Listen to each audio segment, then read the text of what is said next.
Սիրելի հեռուստադիտողներ, ողջունում եմ ձեզ Եվրամեդիա 24-ի տաղավարում, Status Quo հաղորդաշարի շրջանակում հյուրընկալել ենք Այլընտրանք հետազոտական կենտրոնի ղեկավար, տնտեսական գիտությունների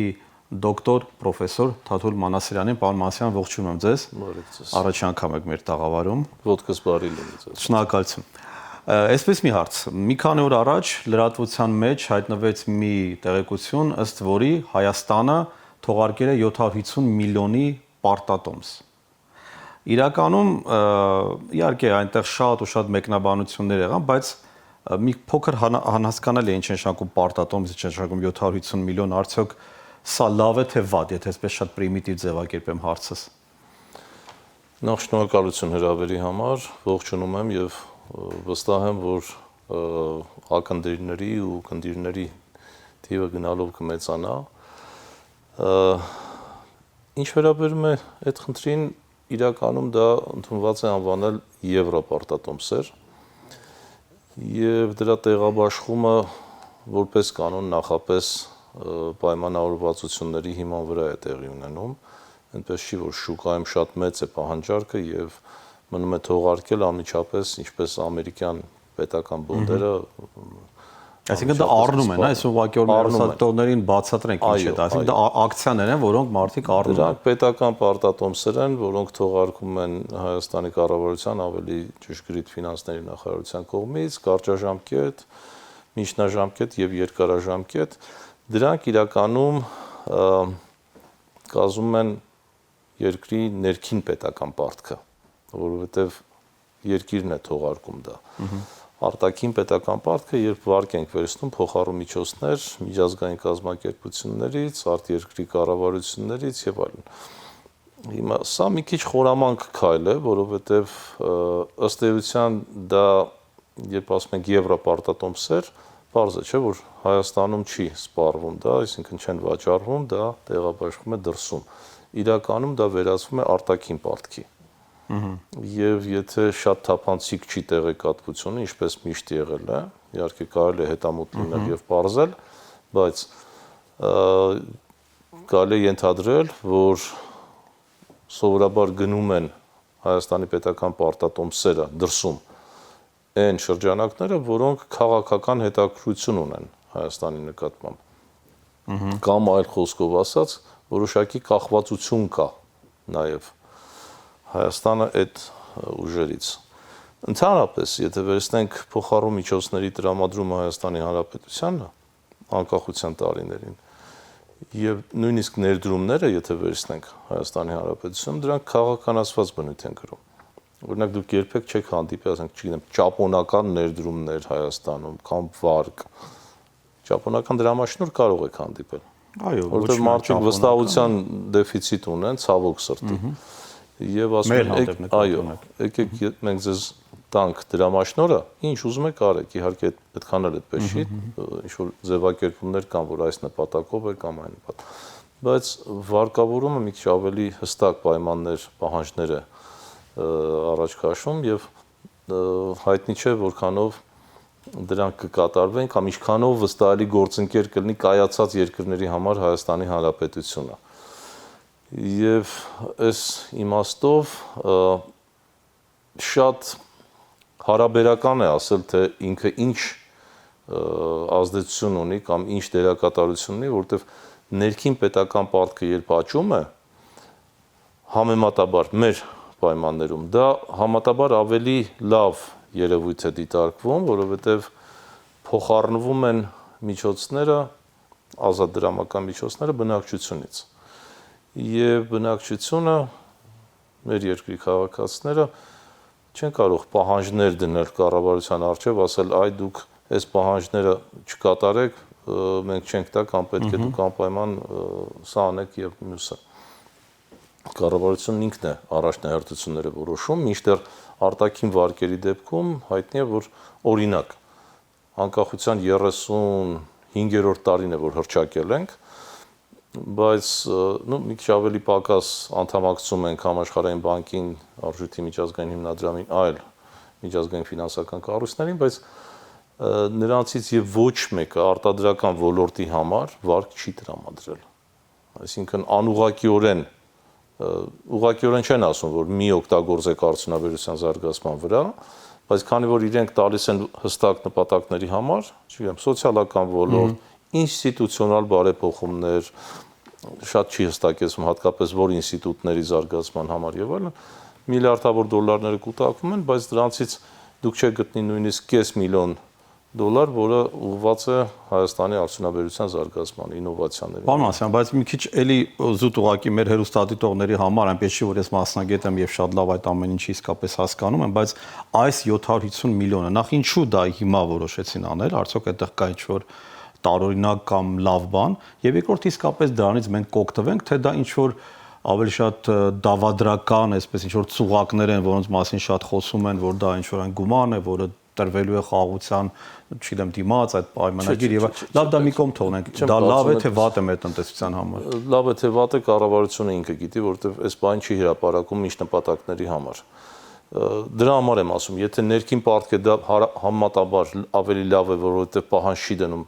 սեփական բնակչությունը իր կառավարության առջև, բայց վատ է, որովհետև դա իրականում արտաքին պարտք է դառնում, որովհետև Հայաստանում չի տեղաբաշխվում եւ ովքեր են գնողները դրանց։ Ինձ հայտնի չեն եւ նորից եմ ասում, այսինքն ադրբեջանցիները կարող առնել։ Ես չեմ բացառում, որ օրինակ ինչպես բավական թուրքական փողեր են գալիս այստեղ թուրքական գրանտներ Եվրոպայով կամ Ամերիկայով, անունը դնում են ամերիկյան գումարներ են դրանք կամ եվրոպական, բայց թուրքերը այդքան միամիտ չեն։ Շատ հանգիստ կարելի է Եվրոպայում որևէ տեղ ուզածը տեղ, ուզում եք Ժնևում, Շվեյցարիայի մայրաքաղաքում գրանցեք որևէ ընկերություն եւ հիմնադրամ տեղով ինչ ուզում եք գրեք, ինչ նպատակների համար։ Այսինքն պարզ է, չէ՞, որ թուրքերը չեն ասի, եկեք Թուրքիայից ստացեք այս գումարը։ Բազմաթիվ են այդպիսի կառույցները։ Հիմա այս պարագայում ոչ ոք հստակ չգիտի, թե իրական առնողները, գնորդները ովքեր են այդ պարտատոմսերի։ Եվրոպարտատոմսը, նորից եմ կրկնում, դա նշանակում է երկրից դուրս է սպառվում։ $750 միլիոն այդ այն գումարը չի, որով կարելի է խաղաղության պայմանագիր առնել կամ վաճառել, դա շատ էժան է, թեև ես արդեն ոչ մի բան չեմ բացառում, բայց լավ վատ լինելը, նորից եմ ասում, թե ինչպես կօգտագործի կառավարությունը, մի բան ակնհայտ է ինչու այսօր, որովհետև պետական գանձարանում ուղղակի փող չկա։ Ես ես մի փաստ եմ ուզում վերել, անցյալ տարվա 2024 թվականի սեպտեմբերի դրությամբ պետական որոշ կառույցներ պետական բյուջեի իրենց 12 ամսվա, այսինքն 1 տարվա բյուջեն արդեն սպառել էին։ Սա ներքին շրջանառության թվեր էին, որոնք բնականաբար փոքր երկրում ինձ էլ է հասնում, որտեվ ի վերջո բոլոր այդ խոհանոցները հայտնի են։ Եվ փող չլինելու պատճառներն էլ բազմաթիվ են, առաջին կարևորագույն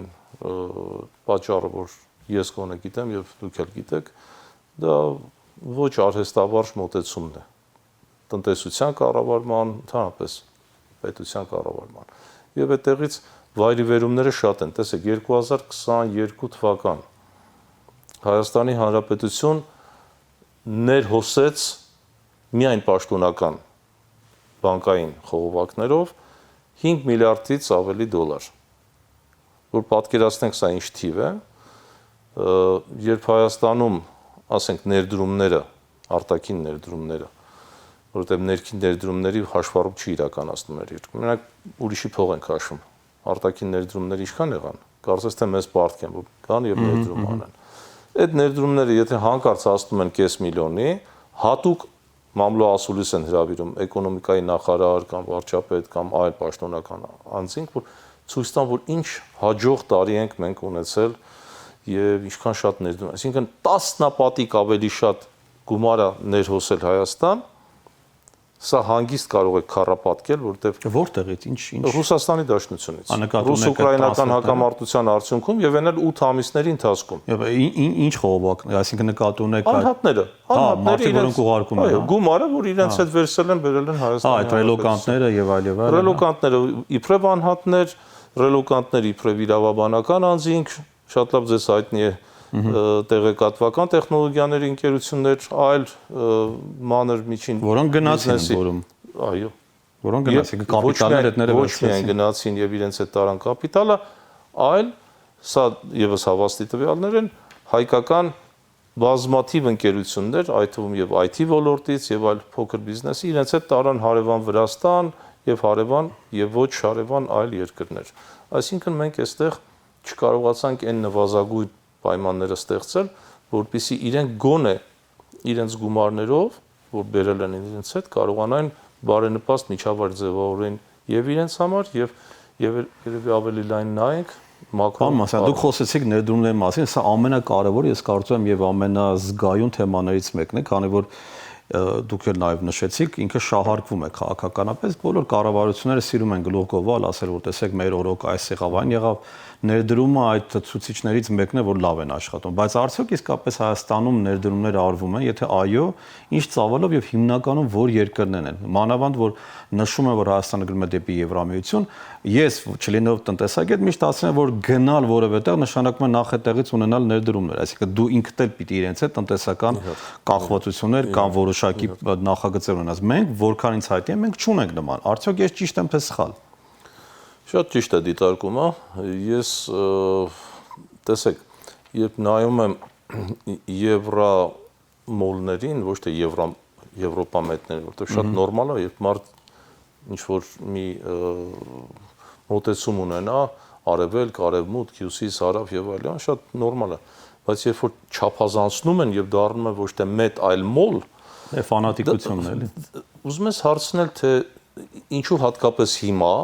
եւ եթե մեկնարկ եք արձանագրում, այն էլ օրենքի տեսքով, որ աննախադեպ է, բայց չընդունվեց։ Որևէ երկիր արձանագրենք, հա, չընդունվեց։ Ձեզ հայտնի 10 երկրներ կան, արևելյան եւ կենտրոնական Եվրոպայի, որոնք արդեն Եվրամիության անդամ են 10 տարուց ավելի։ Եվ նրանցից որ մեկն է օրենք ընդունել, դառնալ Եվրամիության անդամ։ Ծիծաղ առաջացնում։ Եվ ես ընդհանրապես իմ գործընկերներին խնդրեցի, որ բացատրեն այդ մեծ շոուները, որ կազմակերպում են հայտնի չի թե ում հաշվին։ Դա էլ կասկածահարություն։ Այդ պարագայում տնտեսական եւ սոցիալական գինը Հայաստանի համար ո՞րն է։ Ուղղակի եւ անուղղակի։ Ինչ օգուտներ դրանից, միգուցե ինչ վնասներ դրանից, որովհետեւ մեկը հաշվարկել է։ Այսինքն քաղաքական կամ քաղաքագիտական առումով այդպես մտավարժանքներ անելը հասկանալի է, կարող են ծայրահեղ բևեռներից այդպիսի բաներ անել, բայց կյանքը շատ կոնկրետ է։ Սպառողի համար, քաղաքացու համար շատ կոնկրետ հացի խնդիր կա այսօր Հայաստանում։ Վերադառնանք ներդրումների, պարոն Մասյան։ Ներդրումների մասով ես դրա համար եմ ասում։ Ներդրումները թվում է թե մենք պետք է ակնկալեինք ավելի շատ ներդրումներ եվրոպական երկրներից Հայաստանում, չէ՞։ Դա խոսեր են մասին, որ մենք բարձրացել ենք այն չափորոշիչներին կամ այն միջավայրի մակարդակի, որ մենք գրավիչ ենք իրենց համար։ Բայց դա կամ տեղի չունենում կամ շատ քիչ, այսպես առանձին կետային ինչ-որ փոխարենը չզարմանաք։ Մենք ներդրումներ ունենք Եվրոպայում, բավականին շատ։ Եվ դա ոչ միայն անշարժ գույքի շուկան է, որտեղ շատ մեզ հայտնի եւ անհայտ անձինք անընդհատ գնում են գույք, հա, տարբեր երկրներում։ Դա նաեւ փոքր եւ միջին բիզնեսները, որոնց էլի այսպես մասնակի ենք ծանոթ, բայց ցավոք սրտի հաշվառում այդպեսի չկա, վիճակագրություն չկա, բայց ամենուր կան հավաստի աղբյուրներ, որտեղից տեղեկանում ենք, որ այդ բիզնեսները պատկանում են հայաստանցի հայերին։ Եվ այսպիսով բայց ոչ այսինքն պետությունը չի շահում դրանից։ Այստեղից տեղի ունենում արտահոսք, ասածը սա է, որ Հայաստանից Հայաստան ինչքան վարկեր է բերել, որ հիմա 13 միլիարդ են ասում եւ պետական պարտք ընդհանուր արտաքին պարտքը թող դրա կեսը լինի մոտավորապես բավական մեծ թվով գումար արտահոսում է տարբեր են գնահատականները դարձյալ ես ինձ թույլ չեմ տա որովե թիվ ասել որովհետեւ դա չստուգված տվյալներ են բայց բավական մեծ թիվ են կազմում այն կապիտալները որոնք դուրս են գալիս երկրից դե ոչ միայն Եվրոպա են գնում նաև գնում են Էմիրություններ գնում են Ռուսաստանի Դաշնություն տարբեր այլ երկրներ Փաստը այն է, որ ներդրումների համար մենք չունենք գրավիչ միջավայր։ Եվ վերադառնամ ամենակարևոր թերևս խնդրին իմ դիտարկմամբ դա այն է, որ Հայաստանի Հանրապետությունը պարզապես ներքին ներդրումներին ուշադրություն չի դարձնում։ Եվ ես ուզում եմ հարց տալ, այդ դեպքում ինչու արտերկրի քաղաքացին կամ բիզնեսը պետք է հետաքրքրված լինի բիզնես անել այն երկրում, որտեղ քաղաքացիները կամ բիզնեսները իրենք ներքին կամ պետությունը ներքին ներդրումներ զլանում է անել։ Այս սրա մասին ոչ ոք չի խոսում, Պարբերաբար ես ուշադրություն եմ դարձնում, թե ինչ է կատարվում եւ մեր երկրում եւ համադրելի վիճակում գտնվող Բամասան ներքին ներդրումասերում չեն կազմում, չէ՞ գործարաններ սարքել, ինչի մասն է։ Ինչու միայն գործարաններ։ Գործարանները ամենաերանելին կլիներ, որտեղ նյութական բարիքների արտադրություն կլիներ։ Դա այդ ներդրում է թե ոչ։ Դե կարող ենք ասել մշակութային ներդրում, եթե շատ ուզենանք, հա, այդպես հիմնավորել եւ փաթեթավորել մատուցելու համար, եթե դա ծառայությունների ոլորտը լավ կօգտագործի, զբոսաշրջությունը կզարգացնի եւ այլ, ինչու՞ չէ, բայց մենք չէ որ ունենք առաջնահերթություններ եւ այդ շատ շենքեր են կառուցում անհասկանալի շատ։ Ահա, տեսեք, հենց այդ նույն ոլորտում կարող է չէ պետությունը մի քիչ պայմանները ավելի գրավիչ դարձնի, որպեսզի բնակարանային շինարարությունը, որը մոլուց կա դարձել ուղակի, եւ սա սպეციფიկ ոլորտ է, որովհետեւ ամենաուշն է դուրս գալիս ճգնաժամից եւ ամենաուշն է մտնում ճգնաժամի մեջ, դրանով չեք կարող չափել տնտեսական վիճակը։ Հիմա խնդիրն այն է, որ մենք ընդհանուր առմամբ պետությունը, կառավարությունը կարող է բնակարանային շինարարության այս մոլուցքը զսպել եւ տեղափոխել կապիտալը ուր արտադրական շինարարություն։ Դրա համար ընդհանրապես չնչին քայլեր են պետք, այսինքն չեմ ասում ընդհանրապես ազատեն հարկերից կամ բայց կարող են 1-2%-ով հարկային արտոնություններ տալ։ Մակարծեք հակառակ process-ը հարկային տերորի են ենթարկում եւ մարդկանց նաեւ դա մեջ ոմանք համարում են այդ հայտարարագրերի լրացումը, որը ճիշտ է սխալ քայլ ընդհանուր։ Ընդհանուր առմամբ սխալ քայլ է եւ Հայաստանը ես եմ նախաձեռնությունը շատ հստակ կոնկրետ իմ գործընկերների հետ միասին մենք թիրախավորված նշում ենք այն բացերը կամ այն վնասները, որ Հայաստանի բնակչությունը եւ փոքր բիզնեսը հատկապես կարող է կրել դրանից։ Եվ մարդիկ իրականում դրանից որևէ շահ չունեն, ինչու՞, որովհետեւ երբ որ քաղաքակիրթ երկրներում հաշվառվում են եկամուտները, իսկ դա պետք է հաշվառվի։ Անխոս, բայց եթե մենք հասել ենք այդ մակարդակին, որ ասում ենք հարկային եկամուտների հայտարարագիր, ապա պետք է պատրաստ լինենք իբրև պետություն նրանք, ովքեր բավարար եկամուտներ չունեն, նրանց փոխհատուցում տալ։ Արդյոք պետությունը պատրաստ է 42%-ից ավելին աղքատություն ունեցող երկրում 42%-ից ավելի բնակչությանը, ազգաբնակչությանը, որը կազմում է մոտավորապես 1.4, հա, 1.2 միլիոն մարդ, այո։ Այս քանակությամբ սոցիալական նպաստներ վճարել կամ Միացյալ Նահանգներում օրինակ եթե հարկային հայտարարագիրը ներկայացնում ես ամեն տարվա եւ պետությունը տեսնում է որ այս եկամուտները ցածր են այն նվազագույն սահմանից որ մարդուն անհրաժեշտ է գոյատևելու համար ինքը անպայման եկամուտի համար ձեզ չեք ուղարկում որպեսզի դուք մանրեք եւ բացը լրացնեք թույլ չի տալիս որ դուք ընկնեք աղքատության ճիրանների մեջ արդյոք Հայաստանի Հանրապետություն եւ դա անում է հայտարարագրերի հիման վրա դուք հայտարարագրում եք, որ իմ եկամուտները սրանք են, ծախսերը այսքան են։ Բայց իրենք են ասում, այսքան մարդ լրացվել է, սոցիալական այսքան նպաստ է ստացել։ Այո։ Այստեղ ասում եմ։ Այդ սոցիալական նպաստները պետք է տեսնենք, համադրելի են կենսապահովման զամբյուղի հետ։ Կարող է մարդ, ասենք օրինակ, իր կենսաթոշակը ստանալով, հա, միայնակ կենսաթոշակ առուն։ Կարող է ստացած գումարով իրեն պահի, կամ լրացուցիչ նպաստը ինչ տեսքով է ստանալու։ Այստեղ եւս խաբեություններ կան։ Տեսեք, ասում են, որ 1500 դրամով կամ մի քիչ ավել, մի քիչ պակաս բարձրացրեցին կենսաթոշակները։ Գիտեք ինչ տեղի ունեցավ։ Այն որ բանկերում վարկ եք վերցնում եւ մանր տառերով գրված է, որ ոչ ոք այդպես խոշորացույցով չի նայում, չէ՞։ Հայտարարեցին, բայց ավելի ուշ կամ այլ առիթներով, որ մարդիկ իրար հետ չկապեն։ Կենսաթոշակ առուն cashback կոչվածը որ ստանում է, եթե անկանխի գործարքներ անում չեն, նրանց կարող է 10-12% cashback ստանալ։ Գիտեք ինչ ասեցին, ասում են դուք կոմունալ վարձեր երբ որ վճարում եք, դրա դիմաց cashback չեք ստանալ։ Ամենամեծ ծախսերը տեղը։ Խեղճ կենսաթոշակ առուն, նոր ենք ձմեռվանից դուրս եկել։ Ինչի վրա այդ գումարները ծախսում։ Խաղադրույքներ անում, թե չգիտեմ ուր է գնում։ Այդ մարդիկ հազիվ ծայրը ծայրին կարողանան հասցնել իրենց կիսացուրտ բնակարանները, կացարանները դրա համար վճարումներ կատարելուց։ Այսինքն այս խաբեությունը վերջ չունի։ Այս մանիպուլյացիաները կարծես լուրջ ավանդույթ են ձեռք բերում Հայաստանի Հանրապետությունում։ Եվ պետք է արհեստավարժ մարդիկ ցավում եմ նաև որ քիչ է արհեստավարժ դիմադրությունը այս ամեն ինչին։ ամեն ինչ պետք չի քաղաքականացնել։ Օրինակ մեր թիմով մենք փորձում ենք, եթե ոչ շաբաթը մեկ, իրական շաբաթը մեկ կամ երկու շաբաթը մեկ գոնե անպայման թիրախավորել այն քայլերը, որ կառավարության կողմից վնաս են բերում մարդկանց, բիզնեսին եւ այլն։ Դրանք հասցեագրել եւ կառավարության եւ ավելի կոնկրետ կառույցներին նաեւ կողքը առաջարկներ դնել։ Հիմնավոր առաջարկներ, ինչ պետք է անել դրա փոխարեն։ Գիտեք, ես այսպես եմ պատկերացնում, որ կարելի է պայքարել իրականությունը փոխելու, բայց եթե միայն անընդհատ կանգնենք բետոնի պատի առաջ եւ ասենք, որ դու բետոնի պատ ես 7 տարի է, չեմ կարծում, որ բետոնը պատը պիտի նահանջի, ասի դե եկեք անցեք։ Եթե մի խոսքով նշենք Հայաստանի տնտեսության վիճակը, նաև ամփոփելով, արդյոք դուք համարում եք, ինչպես որոշ մասնագետներ, որ Հայաստանը վերելք է ապրում եւ նաեւ նշում են Համաշխարհային բանկի ցուցանիշները, կանխատեսումներն են բերում արժույթի միջազգային հիմնադրամի, կարծեք թվերի վրա ամեն ինչ լավ է, բայց արդյոք իրականության մեջ ամեն ինչ լավ է։ Տեսեք, բոլորովին պետք չէ տնտեսագետ լինել հասկանալու, որ այս տարիների փրփուրը, այդ տնտեսական փրփուրը, ոչ աճ կարելի է դա անվանել, ոչ զարգացում, որտեղ աճը կոնկրետ ոլորտներինն է,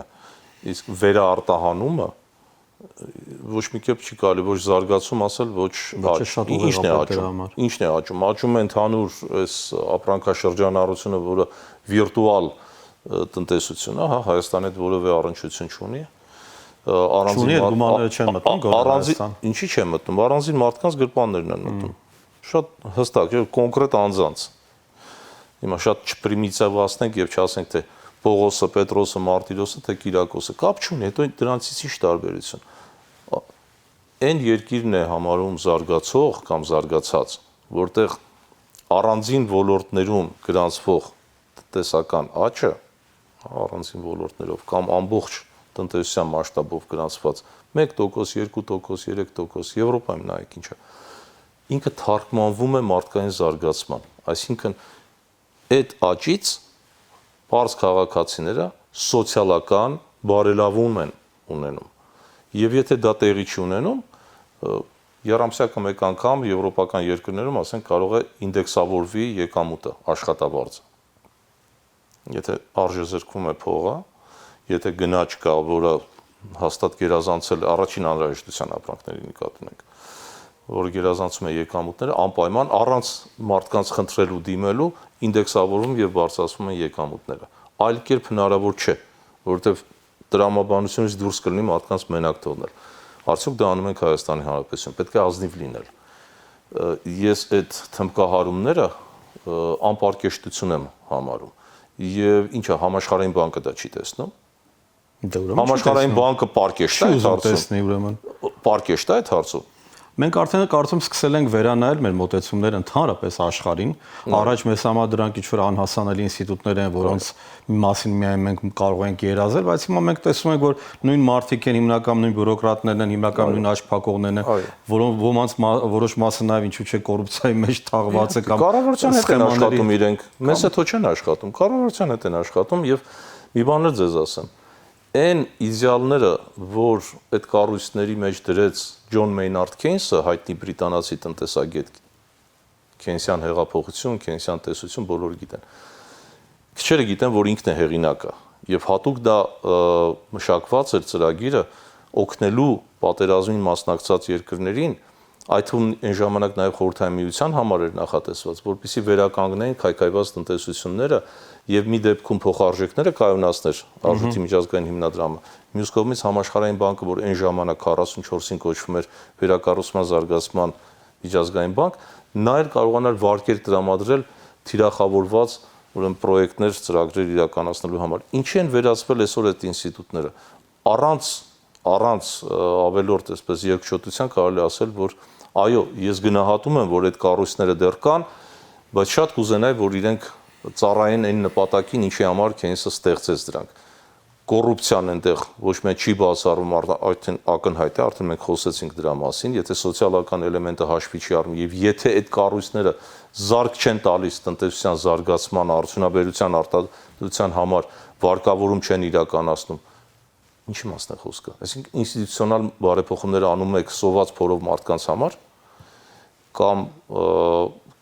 քաղաքակրթությունից քայլ առ քայլ հեռացող երկրների համար, հա, որոնց կառավարությունները արդեն ավելի զիջել են աֆրիկյան երկրների կառավարություններին։ Պարոն Մանասյան ջան, շնորհակալություն շատ։ Ես Այս քննարկման համար շնորհակալություն նաև նրանց, ովքեր հետևեցին մեզ, մենք հյուրընկալեցինք Այլընտրանք հետազոտական կենտրոնի ղեկավար տնտեսական գիտությունների դոկտոր պրոֆեսոր Թաթուլ Մանասարյանին։ Ձեզ հետ էր քաղաքագետ Գևորգ Մելիքյանը, հաջողություն ձեզ։